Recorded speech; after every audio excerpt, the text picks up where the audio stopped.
Ukraine के सदर Vladimir Zelensky ने रूस के दोनों अहम मुतालबात पर घुटने टेकते हुए रूसी सदर से मुज़ाकरात का सिलसिला जारी रखने पर जोर दिया है। फ्रांसीसी खबर रसा एजेंसी AFP के मुताबिक अमरीकी टीवी को दिए गए इंटरव्यू में ज़ेलेंस्की ने कहा कि वो यूक्रेन की मगरबी दिफाई इत्तेहाद नेटो में शमूलियत का मज़ीद मुतालबा नहीं करेंगे। ज़ेलेंस्की ने पुतिन का एक और अहम मुतालबा तस्लीम करते हुए कहा कि यूक्रेन आज़ादी का ऐलान करने वाले अपने 2 इलाकों की कानूनी हैसियत पर भी समझौते के लिए तैयार है, जिन्हें रूस आज़ाद रियासत के तौर पर तस्लीम कर चुका है।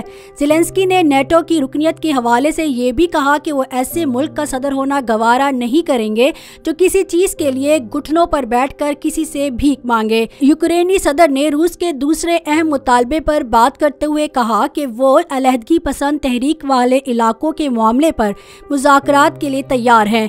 वो सिर्फ इन इलाकों में सिक्योरिटी की जमानत चाहते हैं। यूक्रेनी सदर का मजीद कहना है कि हम मजीद अल्टीमेटम्स के लिए तैयार नहीं हैं।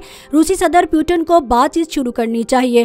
ख्याल रहे कि रूस ने 24 फरवरी को यूक्रेन पर हमला किया और इस हमले की वजह यूक्रेन की जानिब से नेटो में शमूलियत की कोशिशें और अलहदगी पसंद इलाकों में यूक्रेनी फौज के ऑपरेशन को करार दिया था।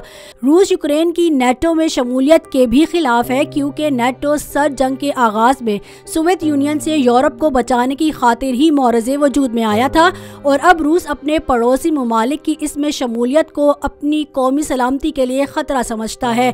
24 फरवरी के बाद से रूस और यूक्रेन के दरमियान मुज़ाकरात के 3 अदवार हो चुके हैं, ताहम कोई बड़ी पेशरफ्त नहीं हुई है।